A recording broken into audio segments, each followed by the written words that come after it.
Hi, this is Sylvia Tyson, still picking and singing after all these years on Retrospectives on 3SER-KC Radio. Congratulations, John, for 20 years on air.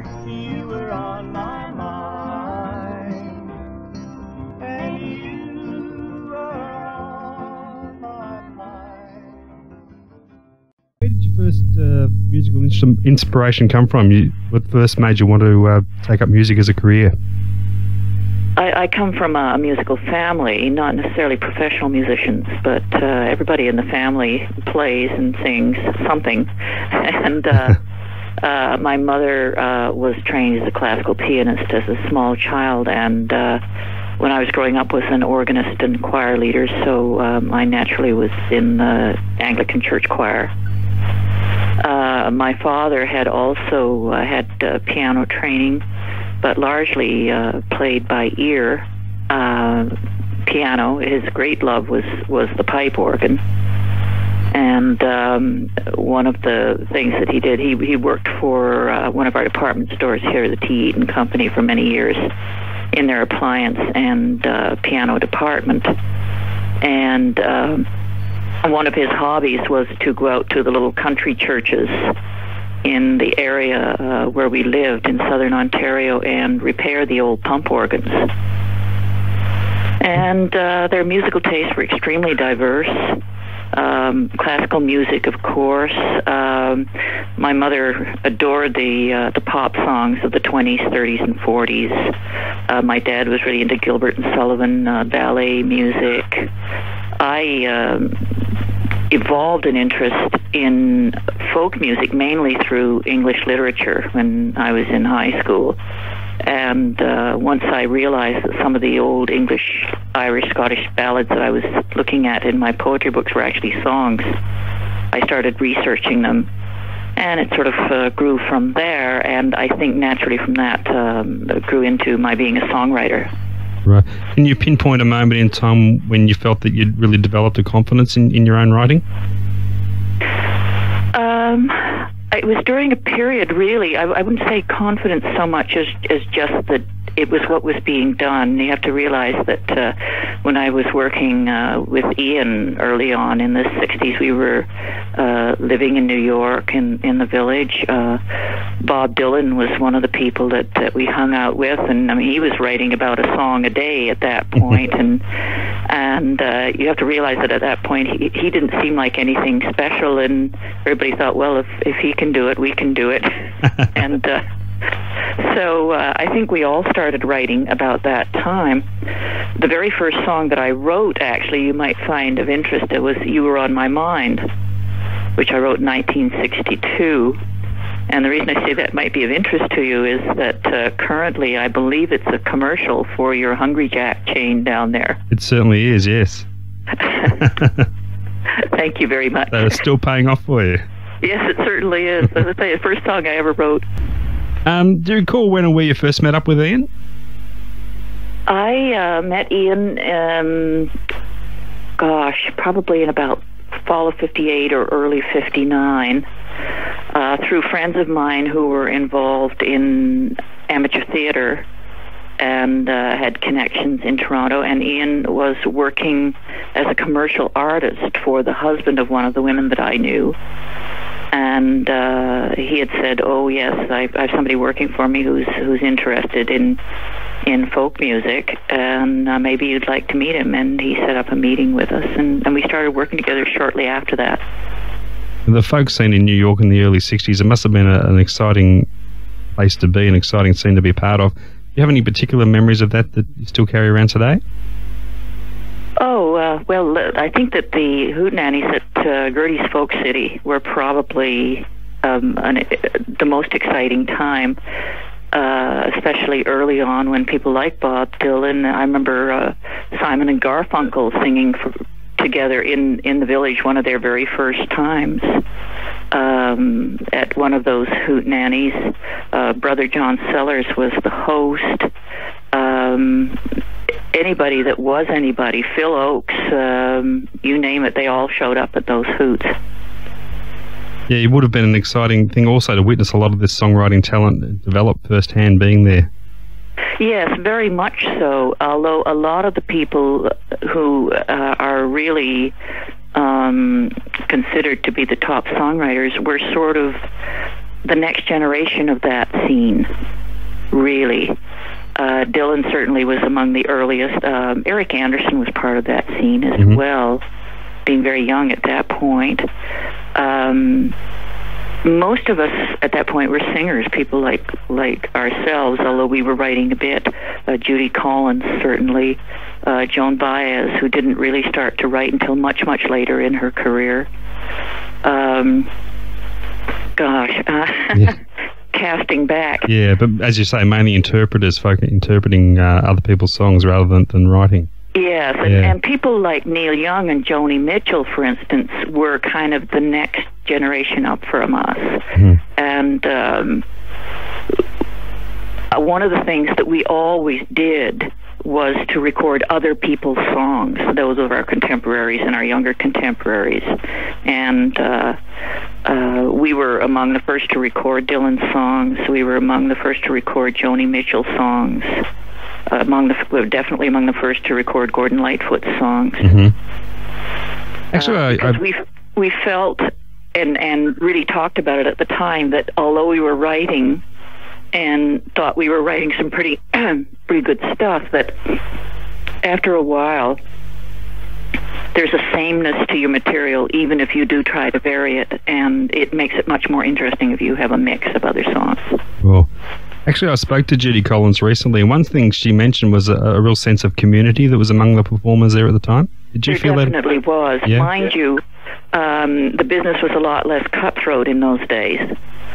There weren't as many singers around. We all knew each other. We all shared material. If somebody heard of a good songwriter, that was immediately talked about and songs were recorded. People helped each other out. It wasn't the kind of big business. People were not managed in the same way that they are now. We, of course, were managed by Albert Grossman. I guess you didn't look upon each other as competition as such. It was, as you say, a real sense of trading songs. And we didn't look at each other as competition. No. We all did very different things. They were compatible, but quite different. Now, you mentioned Albert Grossman. What kind of operator was he? Well, I think people look back at Albert with very mixed feelings. We only really had good experiences with him. At the point when we started working with him, we auditioned for him. We drove from Toronto, being kind of the Kansas City Stars in Toronto at that point, drove to New York with a friend to look for a manager. And his was the first place we stopped. He had an office with George Wein on Central Park West. George Wein, of course, had started up the Newport festivals. And we auditioned for him, and right in his office. And he liked us quite a lot, but said that he didn't know if he could take us on because he just signed this new trio, which was Peter, Paul, and Mary. And at that point, he was handling Odetta. He worked with Bob Gibson. Later on, of course, he had Janis Joplin and the band. And Dylan, of course. Yeah. He was Dylan's first manager. He's a very smart man. He had his failings. But by and large, I have nothing but good words for him. Tell us about the formation of the Great Speckled Bird. The Great Speckled Bird came about because Ian and I had kind of gone into hiatus for a couple of years. We really hadn't been on the road for about a year. We were kind of casting about as to what we would do. We had recorded an album in Nashville, just to go down really and meet some of the musicians and work with them and see if there was anything to be done down there. And the album that resulted from that was a much more instrumentally diverse and textured album than we had previously done. And got a chance to work with several producers. And as I say, we took a year off after that point because we were not quite sure what we wanted to do, and what we finally decided was that we did not want to go on the road unless we could perform on stage the same kind of music that we had done on that record. Sure.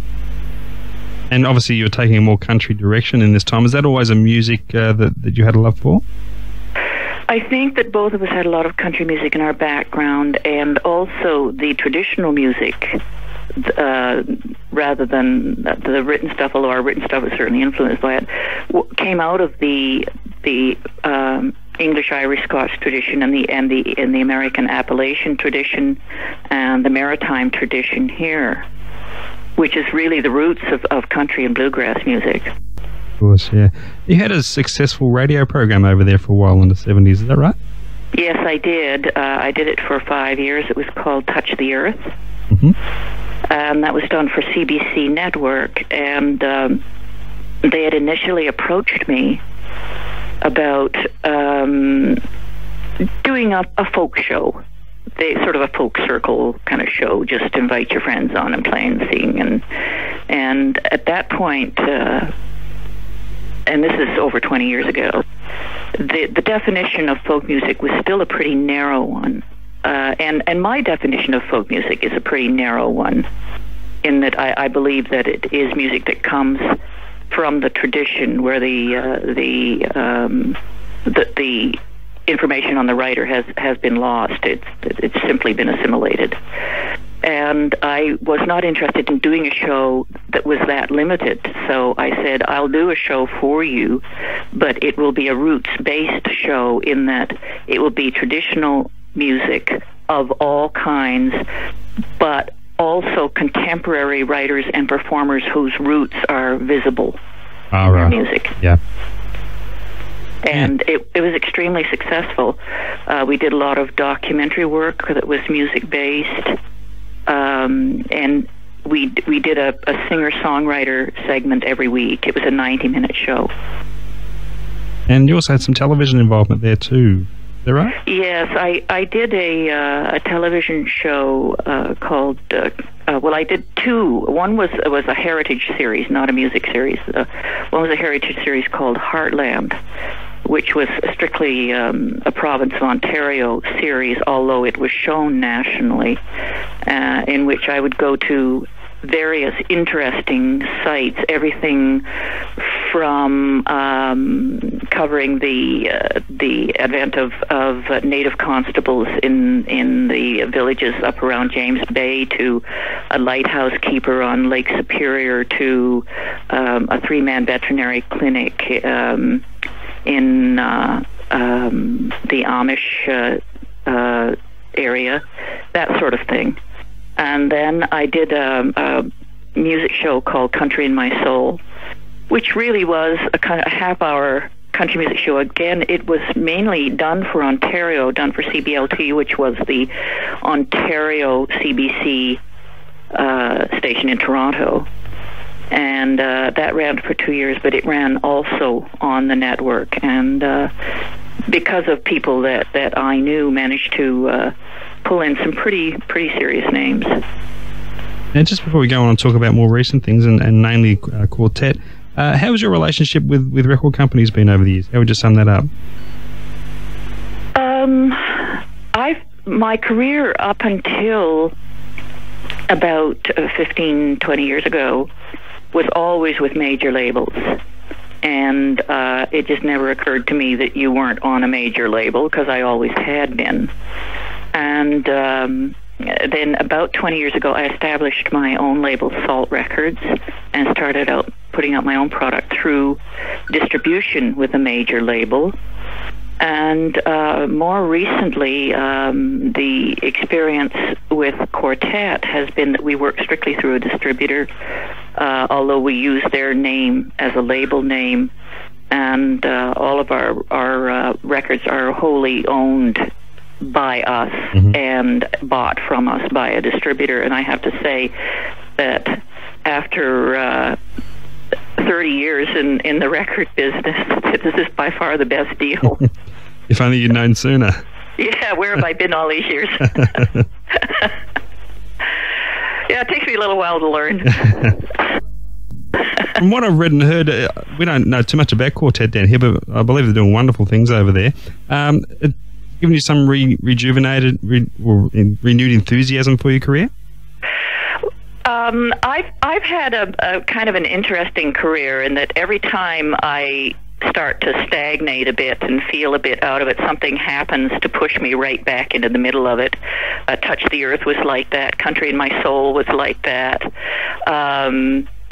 Just always something has come along, or in some degree generated by me, simply to pique my interest again. And about 4.5 years ago, I was invited to be part of a women songwriter in the round afternoon at a venue down on the lakefront in Toronto called Harbourfront, an afternoon show, Sunday afternoon, and it was myself and Cindy Church and Caitlin Hanford and Colleen Peterson.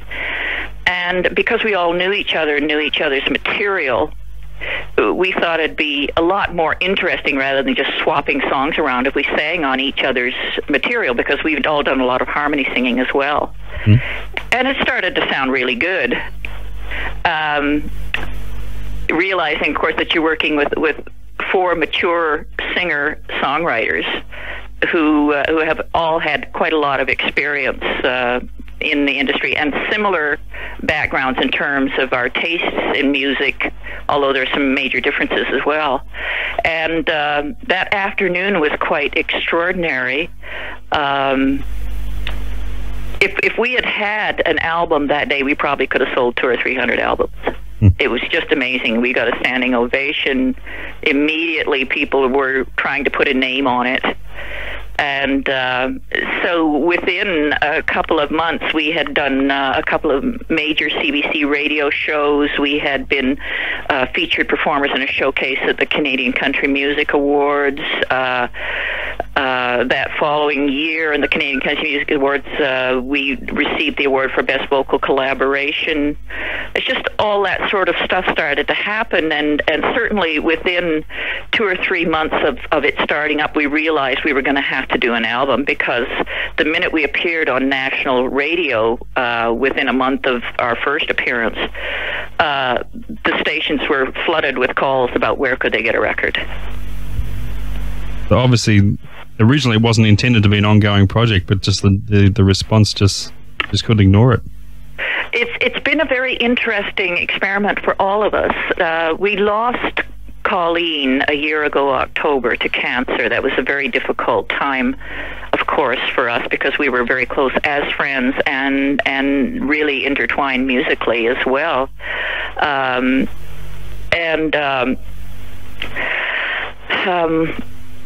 We all have very active solo careers of one sort or another. And so it's kind of a juggling act, but we all want to make it work. It's very much a democracy. We try to put far enough ahead that there are no conflicts, and so far, touch wood, we've been very, very lucky with that. How does being in a quartet situation compare for you to working solo after all these years? Was it a big adjustment? Well, let's put it this way, it's 1/4 of the work. But, I mean, if you look on it from the point of view of being both a singer and a songwriter, I have, with every song that I do with Quartet, the kind of backing that I couldn't afford to take on the road with me otherwise. True. And I think the others feel the same way. So with 4 songwriting contributors in the outfit, how do you go about the process of sitting down and selecting the right songs to record? Well, I have to tell you, it's more complicated than the 4 of us, because several of us have significant others who are also writers. Oh, no. And so one of the things we constantly run into are people are always sending us material, but it's really hard to get an outside song in edgewise with Quartet. because it just has to be a brilliant song. Yeah. And it has to be good quartet material. And you have to get it past all the stuff that we've written ourselves. So, but as I say, it's a very democratic process. We gather material. We're putting together material for a new album right now. Our newest member is a woman called Gwen Swick, who's quite a well-known Canadian singer and songwriter. And Gwen was filling in for Colleen when she was ill. And it just seemed like a natural fit for her to stay on. She's a wonderful singer and songwriter and a great harmony singer. And with a little more of a rock and roller than the rest of us, so it gives us a little more of an edge. Terrific.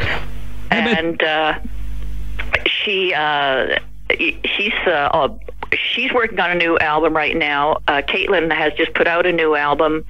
Cindy's collecting material for a new album. I'm trying to get my own new album together. In the midst of this, we're trying to pull together material for quartet as well. So it's a little hectic at the moment. A busy year ahead, yeah. Yeah, but it is a very democratic process, and all of us have had songs turned down by quartet.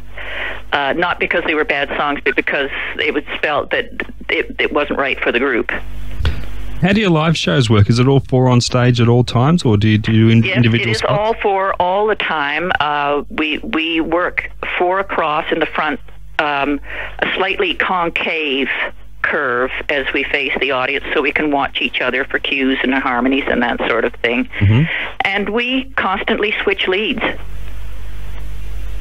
So whoever song it is, they sing lead on it. We do not have a lead singer.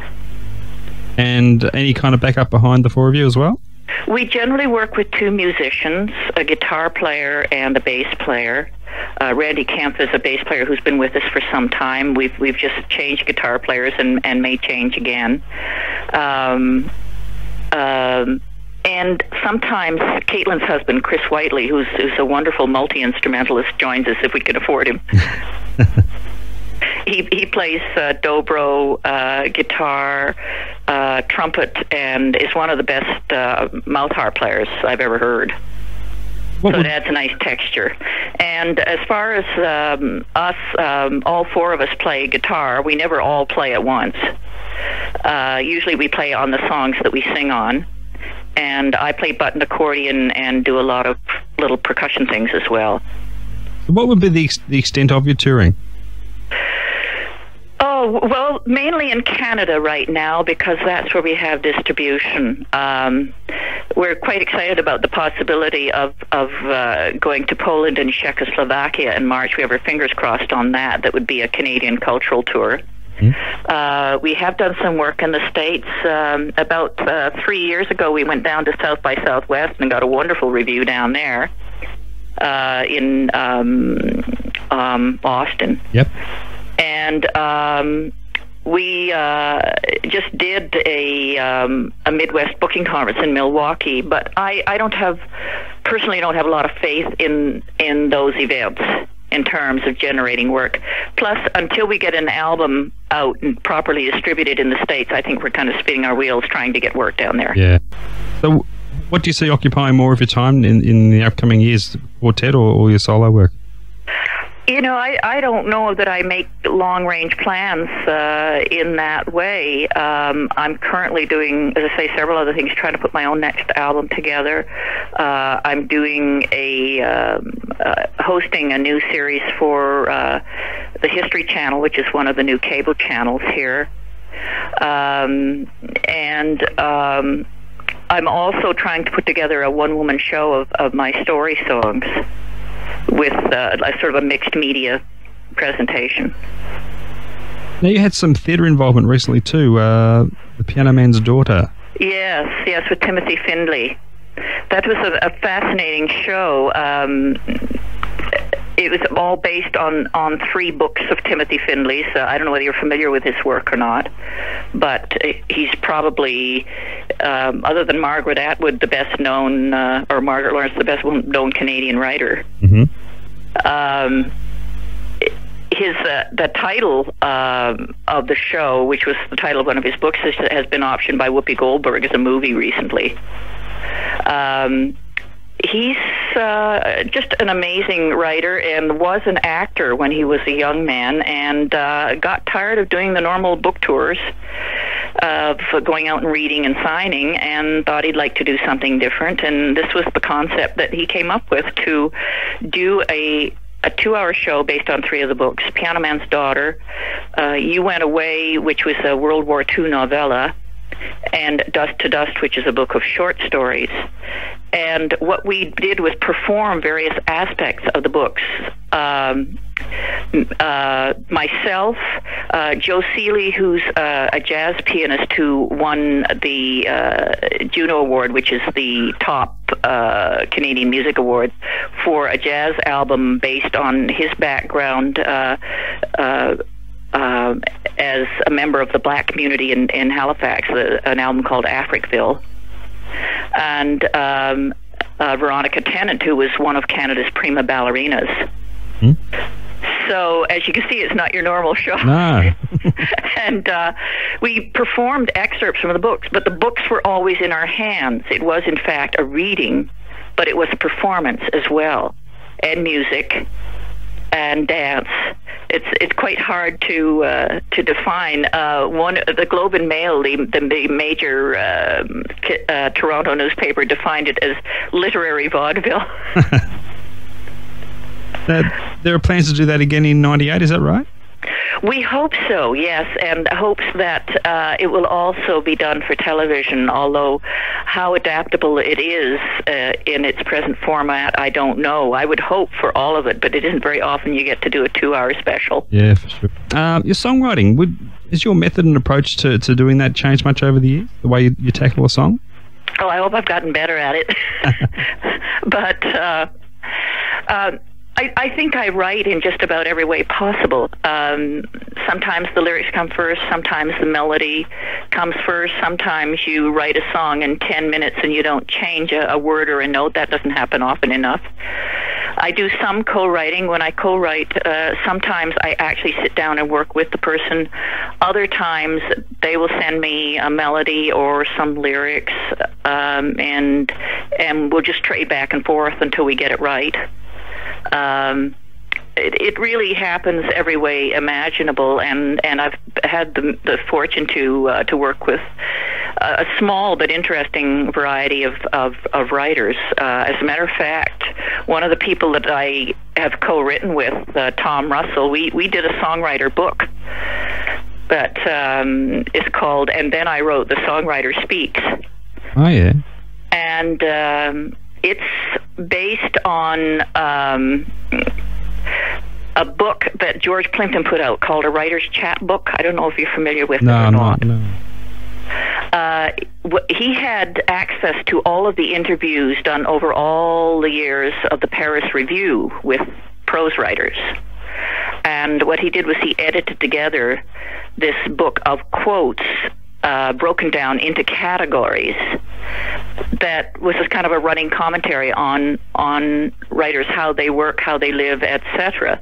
Where his book fell down for me was that in each chapter, instead of editing the material together in a cohesive way, he simply put all the writers alphabetically, so it's kind of a jumpy read. And what Tom and I did was we pulled quotes from writers of all kinds and from all different eras into cohesive kind of a narrative, again divided into chapters like early beginnings and idols and influences and bad business deals and how they actually physically write, that sort of thing. And it's done quite well for us. It's with a small company out of Vancouver called Pulp Press. Oh, excellent. How would you sum up the state of the music scene in Canada at the moment? I get the impression there's a lot of great talent over there that the rest of the world is missing out on. Well, of course, we live right next door to one of the major developers and devourers of talent. And so anyone who's really good here does have the opportunity to develop, but it's a great area to develop music. Yeah. Because it's culturally very diverse. those cultures are very have very strong identities, and so there's a lot to learn from. And right now, the focus has been on the Maritimes, which of course is from the Celtic tradition, the Irish and Scots tradition there. Mm-hmm. Yep. And I know that the last 2 years at the East Coast Music Awards, the number of record companies and agents and managers that have showed up from the States to those awards has been quite extraordinary. But I think that also in the area of country music, there's been considerable interest. Of course, with somebody like Shania Twain exploding on the scene, everybody's saying, "Where did that come from?" The truth is, it didn't really come from here either.